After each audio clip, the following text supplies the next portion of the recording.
Hello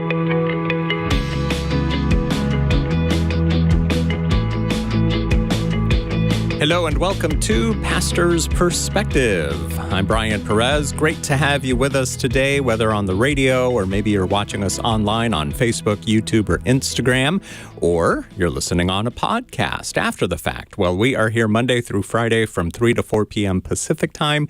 We open up the phone lines to answer the questions you might have about the Bible, the Christian faith, just about anything that you want to talk about. 888-564-6173 is our number. If you're watching us online, you see it right there on the bottom of your screen, 888-564-6173.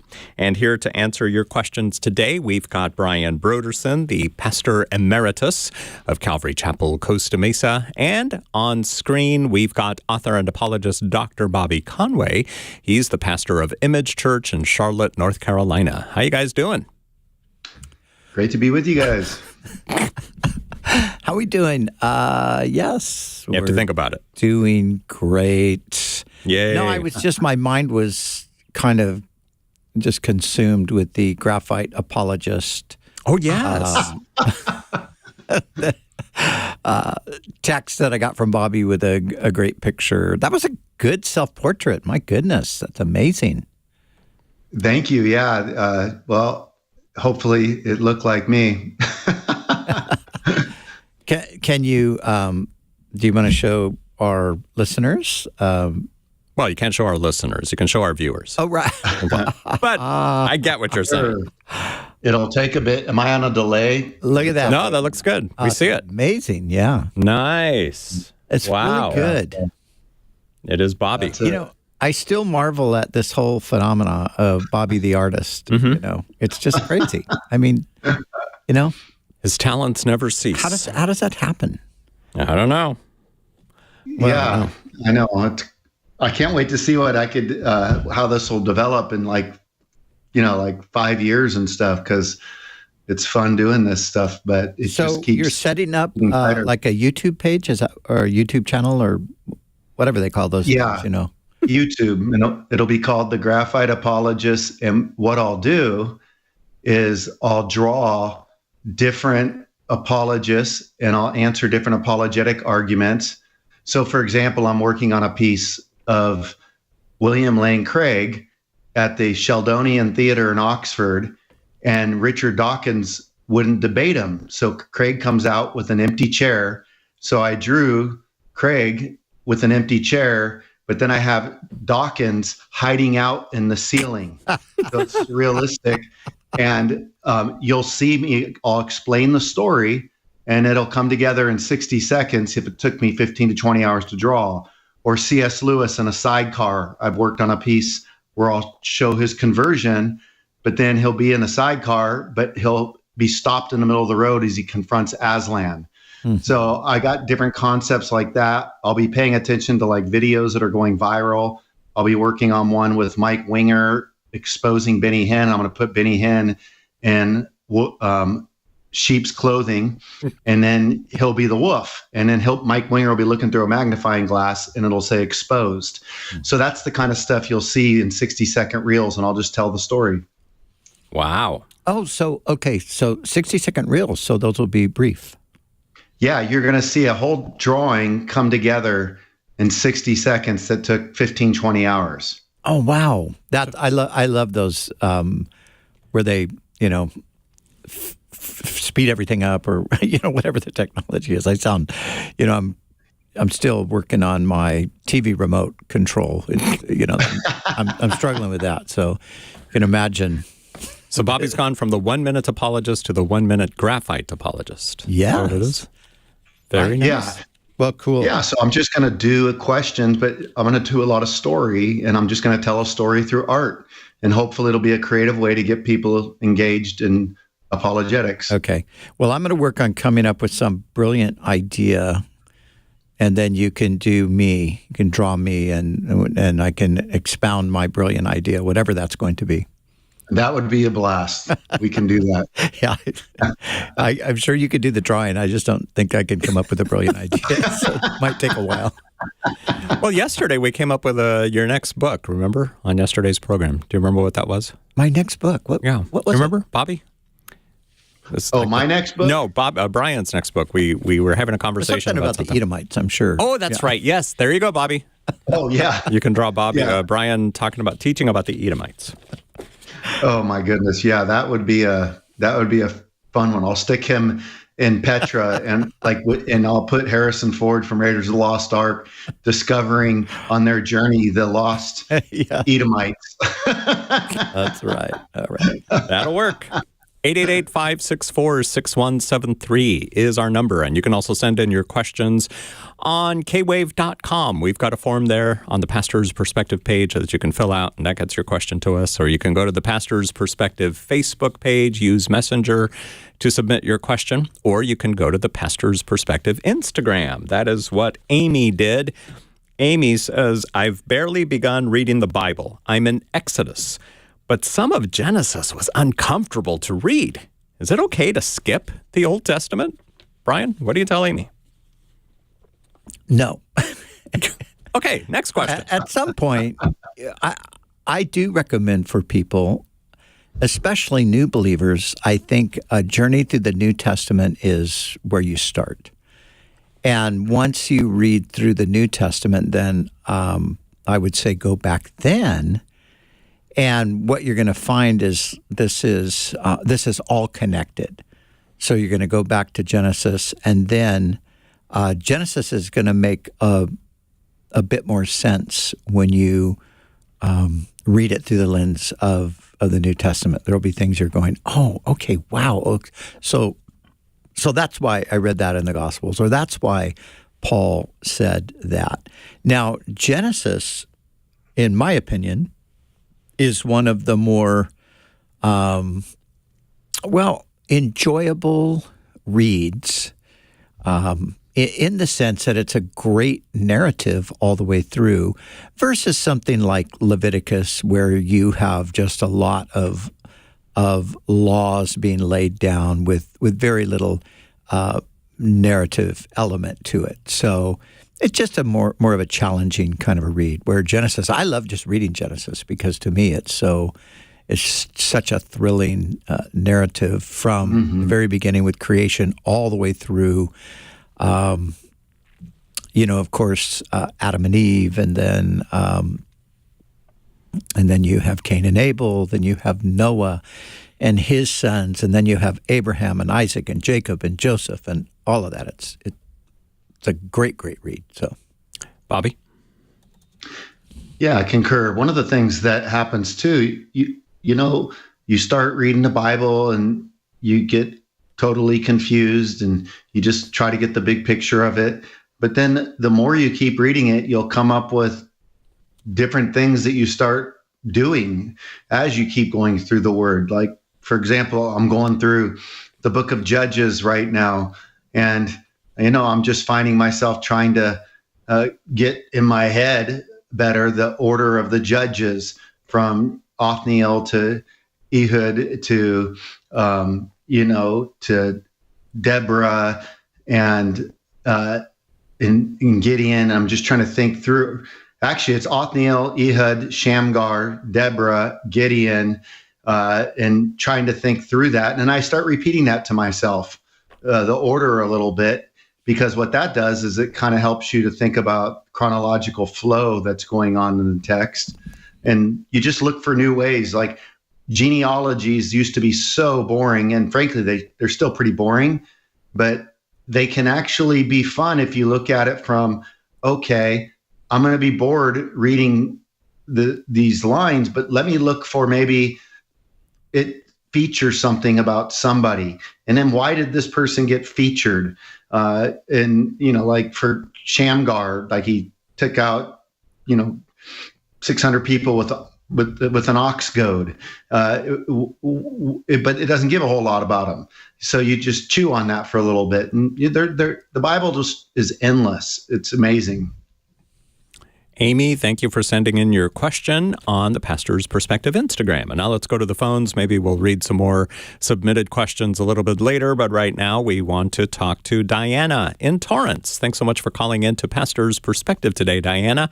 888-564-6173 is the number she called, and you can call too. How can we help you? So I joined this group on Facebook. It's called International Sermon, 8 Days. And they were talking about how God is going to come as the Son of Man. But when they said Son of Man, they were saying that he was going to descend secretly. And they said that if we didn't know this, that we would miss it and that we would go to hell. Oh, my. And then the last thing that they said was they had this man talking, or it was a machine that was being used, and this is what it said. It said, great excitement for you, yet you should know that the time when Jesus descended from the heaven is also the time when you go down to hell to be punished. It will herald the end of God's management plan and will be when God rewards the good and punishes the wicked, for the judgment of God will have ended before the man sees signs. When there is only the expression of truth, those who accept the truth and do not seek signs and thus have been purified shall have returned before the throne of God and entered the Creator's embrace. Only those who persist in the belief that the Jesus who does not ride upon a white cloud is a false Christ shall be subjected to everlasting punishment, for they only believe in Jesus, who exhibits signs but do not acknowledge the Jesus who proclaims severe judgment and releases the true way of life. Have you guys ever heard of anything like this? Well, yes, we've heard of many kooky things, and this is just another one of them. But Diana, how did you stumble on this group? So my friend, she was on Facebook. She was my hairdresser, and then we became good friends. And she said, "Oh, I want you to know the truth about this. Are you interested in doing this 8-day Bible study?" And I said, "Sure." Yeah. And it has to be at a certain time, and if I miss it, they get upset and this and that, and it's kind of like a Jim Jones thing. I'm like, what is going on here? Like, if I miss it, what's going to happen? Yeah. Then you're not serious about the kingdom. And then they were using like verses. I stand at the door and knock. Yeah. And they're talking about that Jesus is going to come as a man, and he's going to stand at the door and knock. To my thing is he's standing at man's door knocking for him to come in. But they're like using the verses. They're like twisting them. Yeah. Well, and you're seeing that clearly. So the smartest thing you could do is just disengage from that entirely. And, if your friend wants to talk to you about it, maybe you could ask, tell her about this program. She could call in and ask us about it. But it's just another one of the crazy things that go around. A lot of stuff about the second coming. And this isn't necessarily anything new. This kind of stuff has happened for centuries. People come up with all kinds of wacky theories about the second coming, and the Bible tells us about the second coming. Jesus says, as the lightning flashes from the east to the west, so will the coming of the Son of Man be. And so, the idea of some sort of a secret coming of Jesus, that he's going to come as a man and come and knock at your door, that's just, it's just kooky.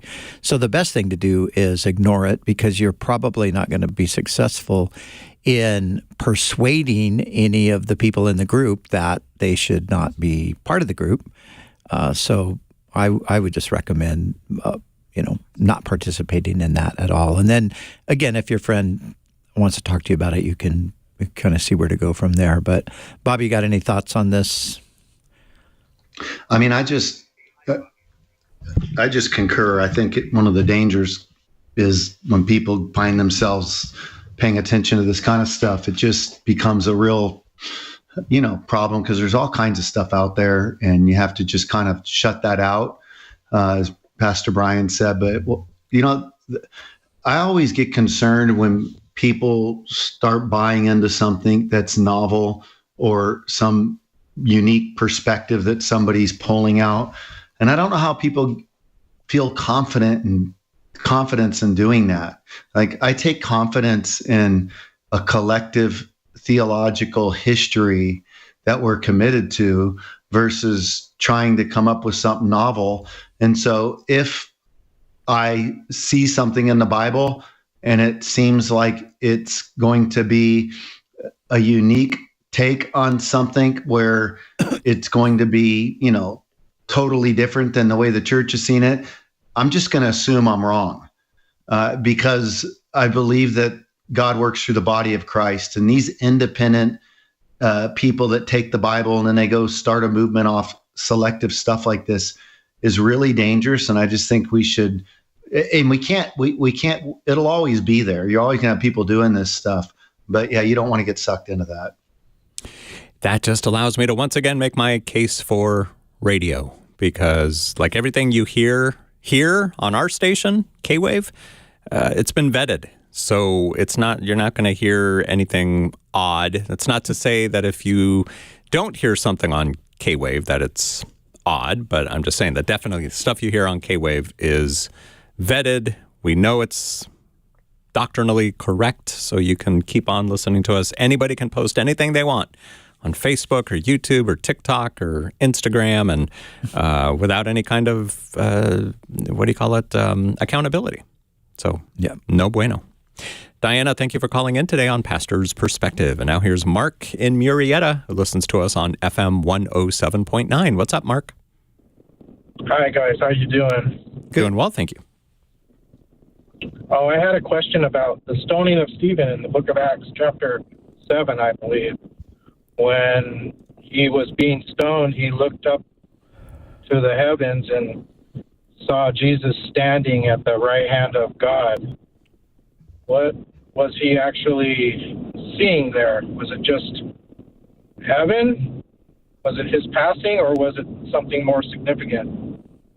What do you think, Brian? Well, when Jesus ascended, he ascended into heaven, and he's seated at God's right hand. And, the Lord said, sit at my right hand until I make your enemies your footstool. And that season where God is bringing all things into submission to Jesus is the season that began at the ascension and is still going on today. I think it's interesting that it says that he saw Jesus standing at the right hand. And right. Yeah, and commentators have commented on that Jesus stood to welcome. So Stephen, he is the first person to die for the faith. And so he's receiving a special welcome, in a sense, from the Lord as the Lord stands to greet him as he enters into his presence. So I think it's a real description of what was actually happening for Stephen at the time. Would that happen to us as basic Christians? Well, I mean, I think things like that could happen. I don't know about the standing part, but, there's stories of Christians who, on their moment of departure, have seen the Lord. The famous evangelist from the 19th century, D.L. Moody, the description of his death is fascinating, because he is on his deathbed, and he sees a vision of the Lord, and he is just expressing what he's seeing. And one of the really fascinating things about it is he sees his granddaughter who had died, but he didn't know she had died because they had kept it from him, because They thought it would be too overwhelming for him in his state of sickness. And he actually sees her in this vision where he's seeing the Lord as he's literally departing to heaven.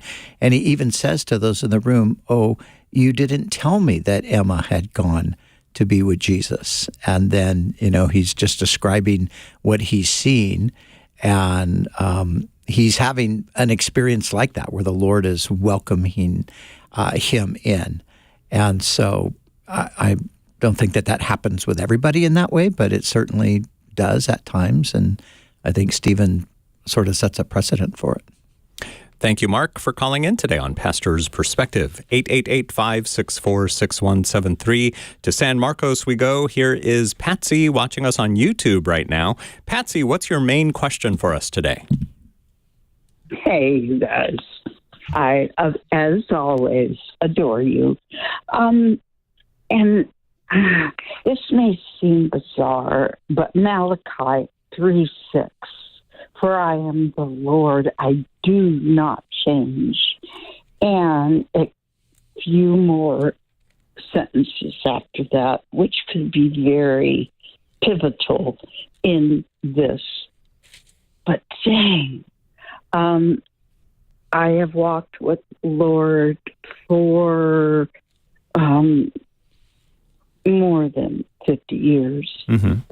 And the world is changing. Mm-hmm. And it's changing harshly. And Mm-hmm. I, unfortunately, am a fan of Facebook. I am still in the area where I went to high school. And it's just brutal listening to, So what are you wondering if there's a way that you can, my suggestion is just get off Facebook. That's probably the easiest thing to do. But Bobby, any thoughts on how to navigate this ever-changing world, though God never changes? Well, I think that your advice is good from the standpoint if it's troubling you or, creating your mental health, creating mental health issues where you're just bothered and disturbed, there is an easy solution. You're not obligated to be on there. And honestly, if I wasn't a pastor and involved with social media ministry, I wouldn't be on social media myself. I would like having the internet, but nature of what I do, it becomes part of it. But boy, I could think, how great would that be if you didn't have any reason to go online? You wouldn't have to look at that stuff because it affects us all. And so you're not alone in that. And unfortunately, it's exhausting. It's exhausting watching the news. It's just, you just hear Democrats putting down Republicans and Republicans putting down Democrats. And it's like, man, Lord, give somebody a vision that can pull us together, because we're so divided as a nation. We cancel each other. People turn into ferocious wolves when they're on their keyboards.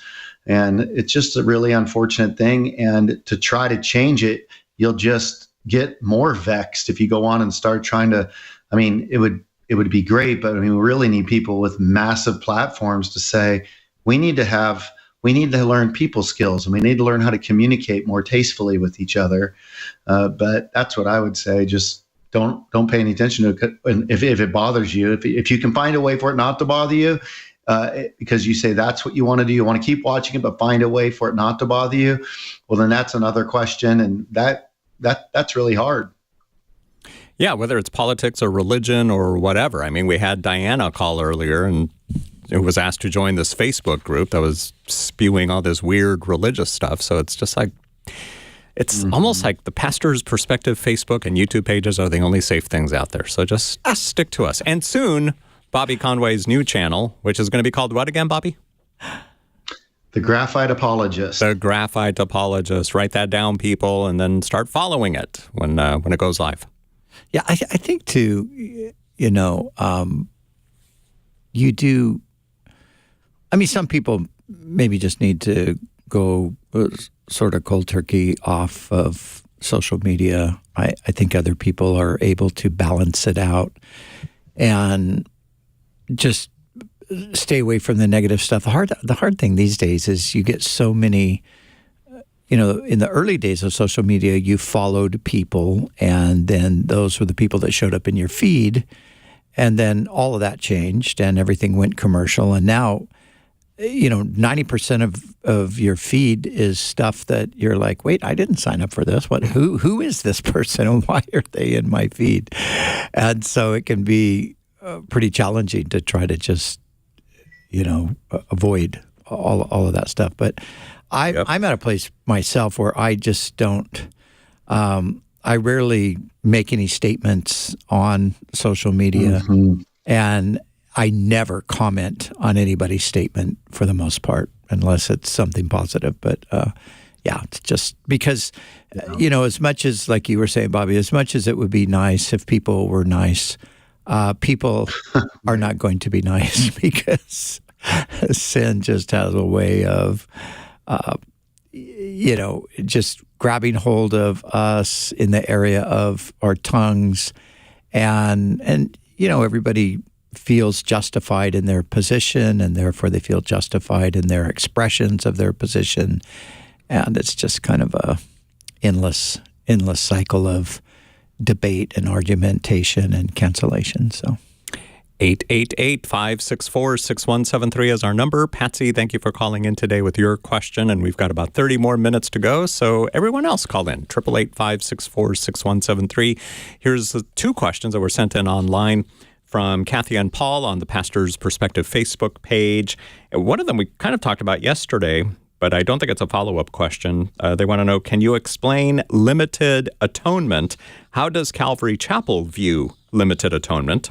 And the other question, in Psalm 23, why does the text refer to the shadow of death rather than death itself? Bobby, what say you? I think the shadow of death, though I walk through the valley of the shadow of death, I will fear no evil. I think that the shadow of death would just be that he always sensed that death was near, and he was being pursued and chased. And so the shadow of death wanting to swallow him up. And so I think he's just using a metaphor to say, though I have reasons to fear dying, I'm going to fear no evil. I'm going to trust in the Lord. And so that's what I'd say to that. And then I'll throw it to Pastor B on limited atonement. Bobby, on the shadow of death, though, it's interesting that a lot of the newer translations are translating that portion as the darkest valley, rather than the valley of the shadow of death. And apparently, that is interesting. Yeah, apparently in the Hebrew, because I noticed that in one of the Bibles I was reading the other day. It said that the darkest valley, and I thought, okay, I wanted to kind of follow back into the Hebrew and see, like, okay, why are they translating it that way? And it does seem like in the language there's a little bit of room, for a different way to express it. So, yeah.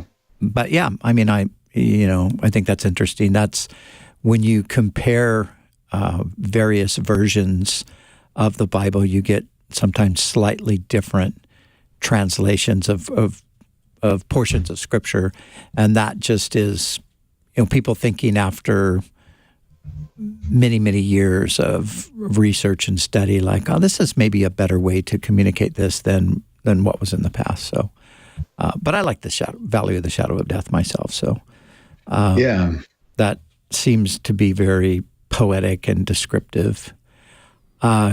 Calvary Chapel, you asked about Calvary Chapel and limited atonement. Calvary Chapel, we believe that Christ died for all people. So we wouldn't hold to the position that comes within the 5 points of Calvinism, the position of limited atonement.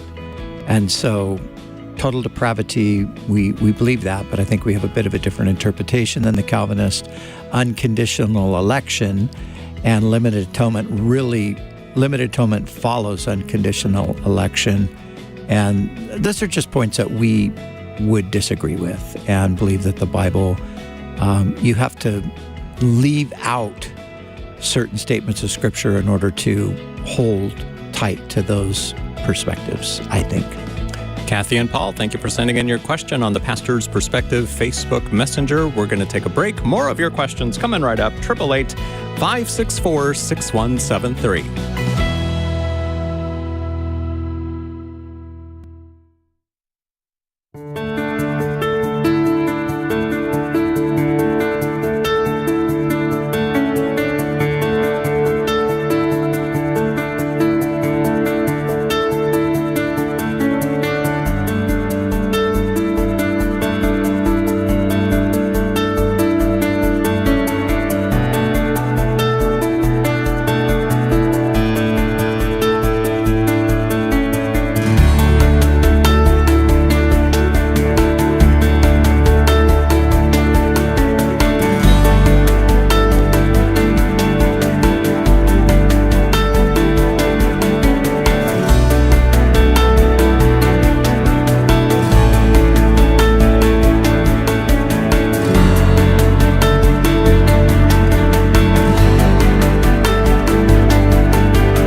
We're back on Pastor's Perspective. 888-564-6173 is our number. We would love to chat with you. We've got Brian Broderson and Bobby Conway here till 4 o'clock.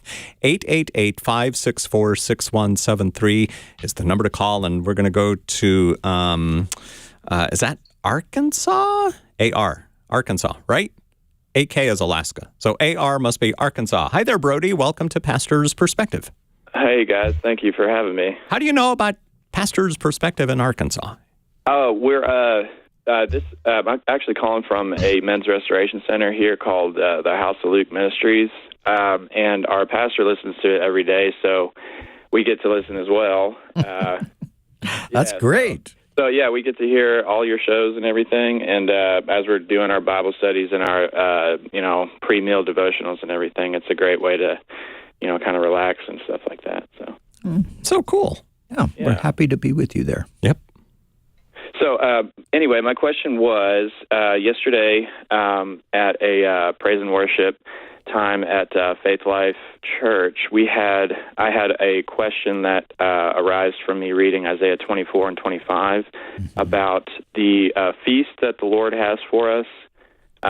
Is it going to be here on earth or is it in heaven? And I guess if you guys could elaborate in any way on Isaiah's revelation versus John's revelation, if there's enough time, I would welcome that as well.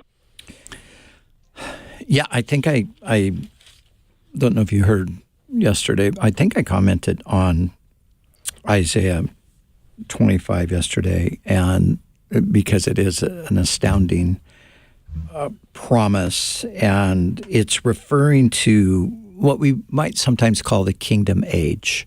So it's referring to the time when Jesus comes and sets up his kingdom on the earth. So I think the context here is the earth.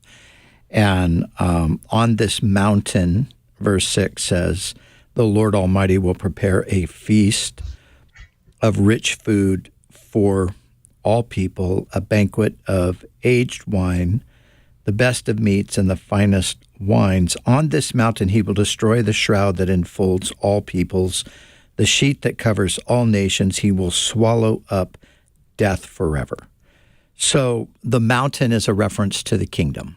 So on this mountain, in this kingdom reign of Christ, this is marked by feasting. So I mean, it's a little bit of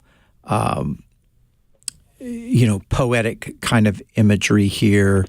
It doesn't necessarily mean we're just going to have a 24/7 feast kind of a thing going on. It's just talking about the glory of the abundance of good things that are going to be ours when the Lord sets up his kingdom on the earth.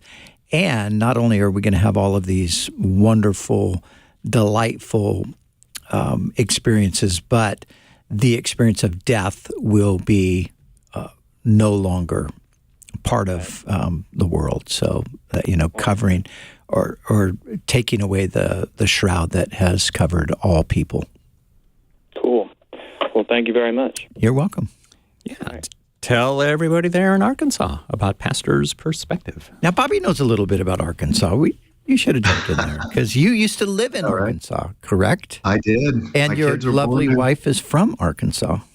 Yes, she sure is. Yep. Texarkana, do you know where that is, Bobby? Yeah, I do. We lived in, I lived in Fayetteville the first time I was there, and then we lived in Conway, Arkansas, and then my wife's from North Little Rock, and we spent a little bit of time living in Maumelle. Yeah. So those were some of the different spaces. It's a very quaint, like peaceful, laid back. I like the freeways there. It's just slow. It's just a different world. We have slow freeways here in California, Bobby. I don't think that's what you mean, though. Yeah, exactly. They're slow for a different reason.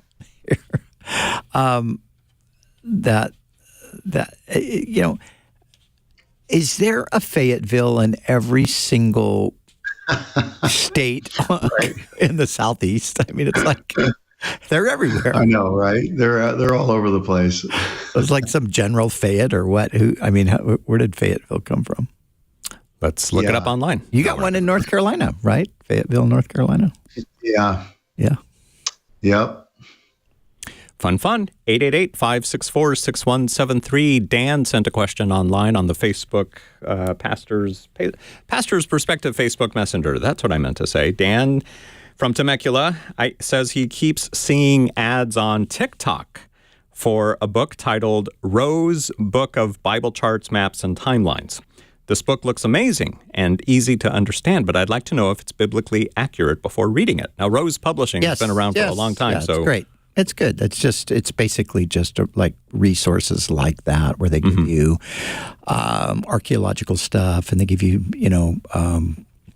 chronological things, dates and places and all of that stuff. Yeah, Rose is a great publisher. Yeah, and we have some Rose Publishing resources available at the chapel store of Calvary Chapel, Costa Mesa. Yes, we do. Yeah, so check that out over here on the campus of Calvary Costa Mesa, which is also where K-Wave is, and lots of fun. By the way, this weekend, this Sunday at Calvary Chapel, Costa Mesa, K-Wave, flagship station of Pastor's Perspective, is going to be there during both services, and we'd love for you to come out and say hi and help us kick off our 40th anniversary celebration. How fun is that? Are you going to be there this Sunday? I'm going to be there, yes. Yay. It's going to be so fun. You can serve cake. We need somebody to serve cake. Yeah, I'll be right there serving the cake. Yep, and then that evening, Sunday evening, we will be back to basicing. We will be back at the church at 6:30 for Back to Basics Live, which is our time of teaching through the Bible and specifically through the New Testament and even more specifically through the book of Acts currently. And so we're going to be picking up in chapter 5 and just having a good old Bible study Sunday nights at Calvary Chapel, Costa Mesa, 6:30 in the fellowship hall. Very nice. Get more details about Calvary Costa Mesa on their website, cccm.com, stands for Calvary Chapel Costa Mesa, cccm.com, and find out more about the Back to Basics Live Bible study at backtobasicsradio.com/live, or just go down to the very bottom of the backtobasicsradio.com website. There's a link there. So you guys heard about the death of Val Kilmer? Yes. Yeah.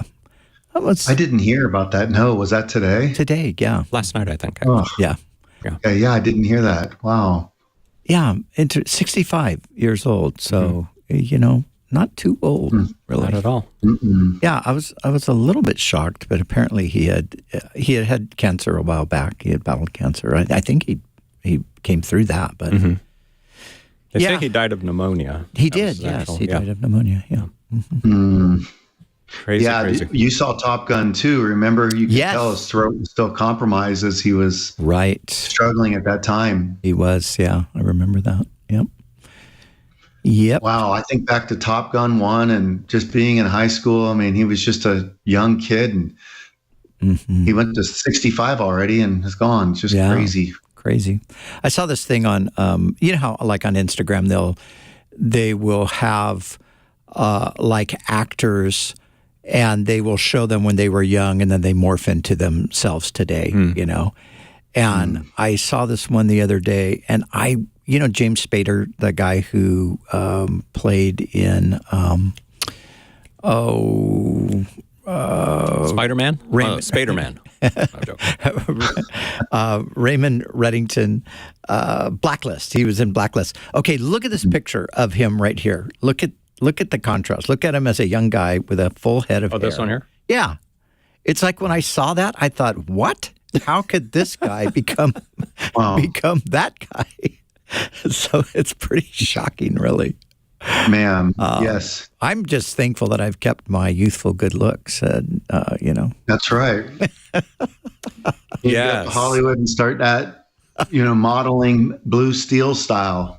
Bobby can show you all the modeling you need to know. He's got lots of tips, right, Bobby?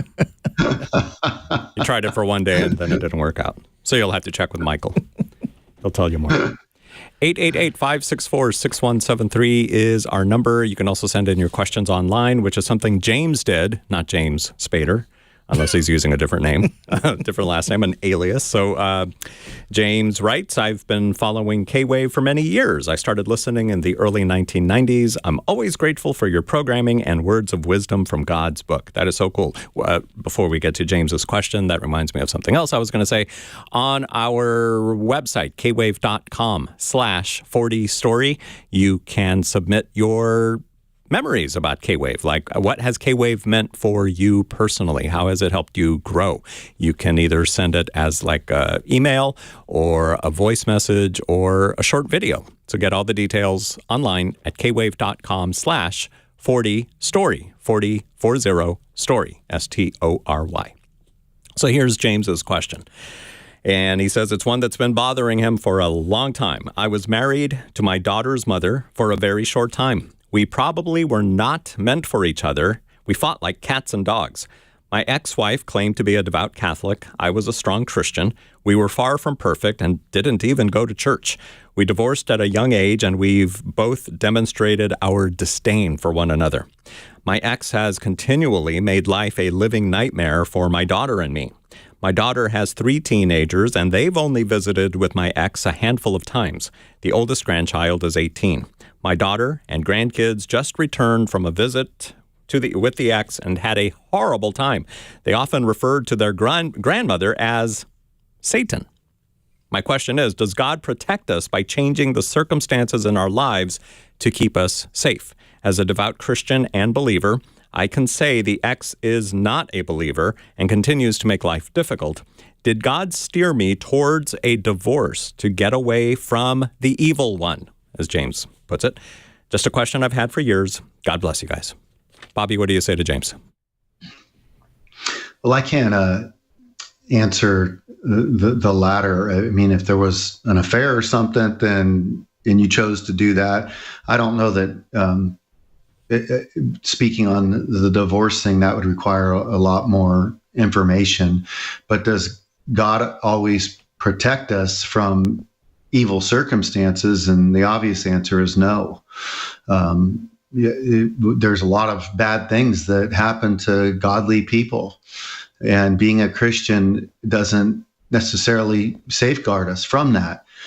We can know that God will protect us to work out his will, and there's a certain sense, as it's been said before, we're indestructible until God's finished with us, as long as we're walking in his will. But in other words, like nothing to fear about losing your life when you're walking in God's will, because the time will be the time. But I think that there's just tough things. And, I just hear that and I'm sorry. I mean, there's just people that are like that. And the sad thing about it is usually the people that make life most difficult for people are the people that don't think that they're difficult people. And therefore, it makes it very difficult to talk to a difficult person like that. Very true. Yeah, it's quite difficult. Yes. I would agree. I think it's the difficultest of difficult things to do. Well, but like you're saying, Bobby, Cheryl and I were having a conversation that kind of echoed some of this today, because you're talking about, the problem is a person doesn't see themselves as difficult because they just sort of justify all of their feelings and all of their actions, like they have a right to that. And so how could they be wrong, or why should anybody be offended by that? Or why should anybody perceive them to be difficult? Because, my position is right. And so, of course, you should just accept it. So it's always the other person's fault. Yeah. This is... That's a narcissist. This is... I think that's a difficult personality. This is why Jesus came and died, because we just are broken. Yep. We're broken folk. James. But we really do need wisdom, don't we, on how to deal with the narcissists, because that is a unique personality. They do not have empathy, so that they can't really feel for others. They're always the hero, and everyone else is the villain. And it's just very difficult. They don't see where they're wrong. And the sad thing is, you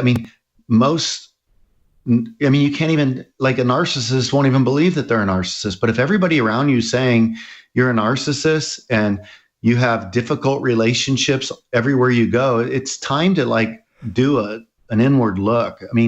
Just a little bit more agreeableness and just trying to validate and be empathetic can go so far toward unity in this world. But man, people are so insistent sometimes, and it makes life brutal. And some of those people want it to feel that way. Yep. I did it. No, I didn't do it. Narcissist is one of the hardest words for me to spell. I don't know why. I can spell... N-A-R-S. Try S. No. C. I think it's a C. S. There's an S in there. S. Nope. No, there's an S after the C or before the C. Nope. Well, that was narcissist. I refuse to go on. You forgot to put an I in there. Narcissist. C-I-S-T. No. Yeah, I don't want to look it up. Say it again, Bobby. Say it again. We're doing on a on-air spelling bee here. Bobby, spell the word narcissist. And Brian is losing. Failing miserably. Yeah. Narcissist. Not 3 S's, right? Or if it's narcissist, then it would be there it is. Ending with US. Narcissist. Perfect. Yes. You and Bobby. ISSISSIPPI. Good job, Bobby. Yes, indeed. That PhD did pay off. All right. Thanks for joining us for the Pastor's Perspective Spelling Bee. 888-564-6173. Here's Kathy and Colton. How can we help you, Kathy? Good afternoon, guys. Thank you so much for taking my call. Can you hear me? Yep. Loud and clear. I lowered my radio down. I don't want it to get in the way. I'm driving. We appreciate that. There was a little bit of pause there. I decided to give you a buzz. I don't know where the scripture is, and maybe it's not exactly in these words, but it says that God, our Lord, has the keys of death. And, people die, and you hear of God, resuscitating, bringing people back to life. If he has the keys, how is it that there could be prayer and somebody be brought back to life? My pastor at my church went out with a medical team to, to help people in third world countries. And there was a routine surgery. I can't remember now what exactly it was, but the child died. And they went and asked him to come and pray, and he had been already passed for, for some time. And by the time he actually got there, it was, I don't know how many hours. And he just, he was, it was a very trying time, but he prayed. Mm-hmm. God brought little boy got back to life. And I've always just been curious. How do we know when, if he has the keys of death, and nobody can snatch us out of his hand, and that's something different because that's salvation. How does the death part come in? Jesus raised, the little girl, Tabitha, Lazarus, but if they die in the first place, is that the enemy that's coming to steal and to kill, like the Bible says in John 10? He comes to steal, kill, and destroy. But then God will still, resuscitate and bring that. Dorcas, I think it was, she was another one that God brought back to life after she had died. Brian, what do you say? Well, I think, maybe understanding what Jesus meant. It's Revelation 1:18, where he says that I am he who was dead. I am alive forever, and I have the keys of death and the grave. So the keys are symbolic. There's not, an actual set of keys. It's symbolic language for authority. I have authority over death and the grave. And he demonstrated that authority. I was dead, behold, I am alive forever. And so Jesus has the authority over death. So Jesus can give power for people to come back from the dead, as we would see in a number of cases recorded in the New Testament. And probably, although the documentation sometimes is lacking, but I have heard stories myself of people that have been brought back from the dead in modern times in certain circumstances. And so we shouldn't be surprised that happens, because Jesus has the authority over death. Bobby, any thoughts from you? Nope, I concur. All right, then. Let's go to Robert in Upland. What's your question for us today on Pastor's Perspective, Robert? Hi. I was in a BSF Bible study on Revelations, and we were looking at after Armageddon, and Jesus has called his church up, and he's taken his places on the throne and in the new world. And then they're going to, after the 1,000 years of Satan being in the bottomless pit, and they release him, and he deceives all these people on the earth. Now, who are these people?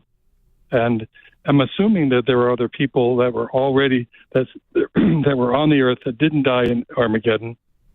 And so that's, that was my question. Who are these people that get deceived? And the other thing is, is there any death during the 1,000-year reign of Jesus during that time? Bobby, what do you think? Yeah, so these are going to be unbelievers that will come out. Like, everybody's not going to die at the end of the tribulation. There's still going to be people that are going to go into the millennium, and there's going to be believers that will become believers during that time, and there's going to be lots of lost people, and so there'll be that combination, and so that's one way to understand that. And then, what was the second question?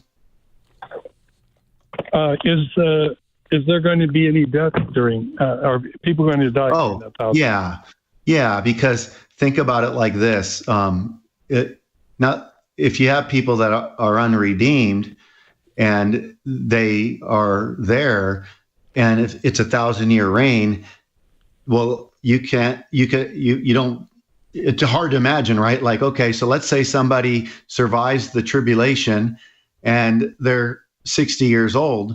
Well, they're not going to live another 1,000 years, so they're going to die. And so even the person who is non-believer that becomes a believer, that person would die and then have to get his glorified body. And then you have so it's a weird situation when you think about it, like to wrap your head around picturing non-believers engaging people with glorified bodies and still not believing.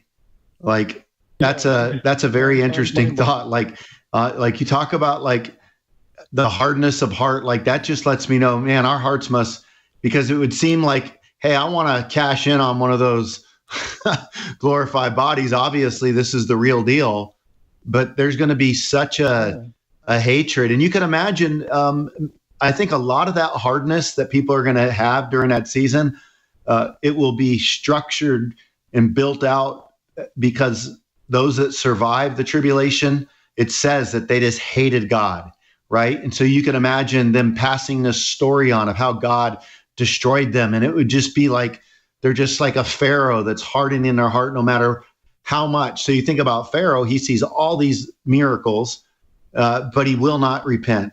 And so the glorified body, so to speak, is a miracle, and people will still not turn. And so Pharaoh would get more hard because of the destruction. Well, people are going to experience a lot of destruction and tribulation, and I think that's going to make their heart even more callous, and they're going to pass on that narrative, and it's going to be like family loyalty to not believe. Brian, 45 seconds. 45 seconds. Yeah, I think that I think a simple way to understand the situation in the millennium is that death is the exception rather than the rule. So now death is the rule. Everybody dies. And everybody dies relatively at the same, space of time. But in the millennium, death will be rare. And so I would just say read Isaiah 65, Robert, verses 17 through, say, 20. And I think that'll give you maybe the insight that you're looking for. Robert, thank you for calling us today from the city of Upland. And we've got to go. We are out of time on today's episode of Pastor's Perspective. We'll do it again tomorrow from 3 to 4 p.m. Pacific time. And we would love to get your questions. Start calling maybe 7 minutes or so before 3. And that way you might have a better chance of getting on the radio, getting your question answered by either Brian Broderson or Bobby Conway or Phil Metzger. I believe he'll be on tomorrow because it's Thursday. We archive all of our episodes on Facebook, YouTube, and what's the other one? Oh, yeah, Spotify and Apple Podcasts. So make sure you check it out if you missed any part of today's program or just want to share it with your friends. Good night, everybody. God bless you guys. Thanks for listening and for watching Pastor's Perspective.